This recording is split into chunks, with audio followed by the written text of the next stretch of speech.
पंजाब में धान की खरीद शुरू न होने से किसान, आढ़ती और सेलर मालिक नाराज हैं। उन्होंने आज 3 घंटे के लिए पंजाब की सभी सड़कों पर यातायात बंद करने का फैसला किया है। किसान नेताओं ने दिल्ली आंदोलन की तर्ज पर एक और आंदोलन शुरू करने का सुझाव दिया। किसानों ने आरोप लगाए कि सरकार संयुक्त किसान मोर्चा में फूट डालने की कोशिश कर रही है। हिमाचल प्रदेश के कर्मचारियों और पेंशनर्स के लिए मुख्यमंत्री सुखविंदर सिंह सुक्खू ने दिवाली का तोहफा दिया है। उन्होंने कर्मचारियों के लिए 4% महंगाई भत्ते की किस्त और एरियर जारी करने की घोषणा की है। इसका 1,80,000 कर्मचारियों और 1,70,000 पेंशनर्स को फायदा होगा। हालांकि मुख्यमंत्री ने कहा कि इससे सरकारी कोष पर अतिरिक्त रूप से 600 करोड़ रुपए का बोझ बढ़ेगा। हरियाणा में नायब सिंह सैनी जल्द ही नए मुख्यमंत्री के रूप में शपथ लेने जा रहे हैं, लेकिन इससे पहले वो काफी एक्टिव मोड में नजर आ रहे हैं। दरअसल शपथ लेने से पहले ही उन्होंने बड़ा ऐलान किया है।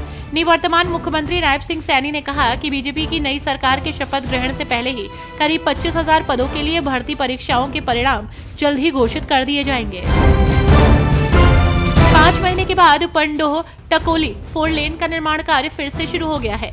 शाहपुरजी पालोनजी कंपनी ने मई में काम बंद कर दिया था। NHAI ने शाहपुरजी पालोनजी कंपनी के साथ दूसरी बार निपटान समझौता किया है। अब निर्माण कार्य मार्च 2026 तक पूरा करना होगा। NHAI मंडी के परियोजना निदेशक वरुण चारी ने कहा कि निर्माण कार्य तय अवधि में पूरा किया जाएगा।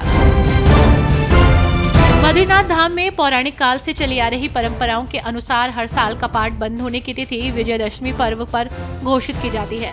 ऐसे में भगवान मद महेश्वर के कपाट 20 नवंबर को शीतकालीन के लिए बंद हो जाएंगे। इसी के साथ भगवान मद महेश्वर की डोली 21 को रांची, 22 को गिरिया, 23 को गद्दी स्थल ऊखीमठ पहुंचेगी। बद्रीनाथ धाम के कपाट बंद होने की तिथि भी दशहरा पर घोषित की। हरियाणा विधानसभा चुनाव 2024 में भाजपा की जीत के बाद राज्य में शपथ ग्रहण समारोह की तैयारियां जोरों पर है। पहले 15 अक्टूबर को शपथ ग्रहण समारोह होने की बात कही जा रही थी, लेकिन अब इसकी तारीख बदल दी गई है। अब कार्यवाहक मुख्यमंत्री मनोहर नायब सैनी 17 अक्टूबर को शपथ लेंगे।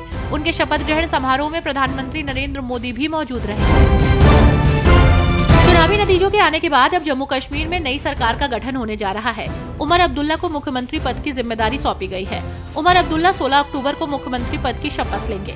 वहीं आपको बता दें कि उमर अब्दुल्ला ने अपने राजनीतिक करियर की शुरुआत 1998 में लोकसभा के सदस्य के रूप में की थी, जिसके बाद उन्होंने कई महत्वपूर्ण पदों पर कार्य किया, जिनमें केंद्रीय मंत्री और विपक्ष के नेता के पद शामिल हैं।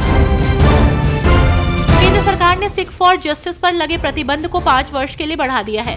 जिला उपायुक्त विक्रम सिंह के अनुसार केंद्र सरकार ने अपनी अधिसूचना में कहा है कि सिख फॉर जस्टिस उन गतिविधियों में लिप्त है जो देश की अखंडता और सुरक्षा के लिए खतरा है। अब संगठन पंजाब और अन्य जगहों पर राष्ट्र विरोधी और विध्वंसक गतिविधियों में शामिल है। गृह मंत्रालय ने इस संबंध में अधिसूचना भी जारी की है।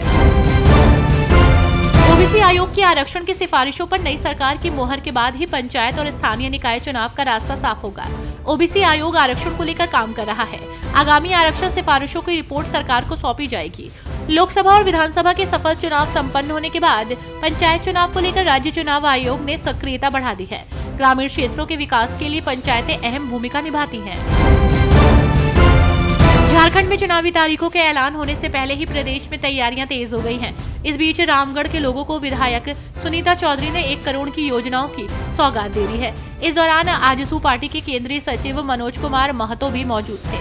दोनों नेताओं ने रामगढ़ विधानसभा क्षेत्र में विभिन्न विकास परियोजनाओं का शिलान्यास किया, जिनमें शमशान घाट, गार्डवाल स्थान घाट और सड़क निर्माण शामिल है। विधायक ने कहा कि उनका लक्ष्य रामगढ़ विधानसभा क्षेत्र को विकास में नंबर 1 बनाना है।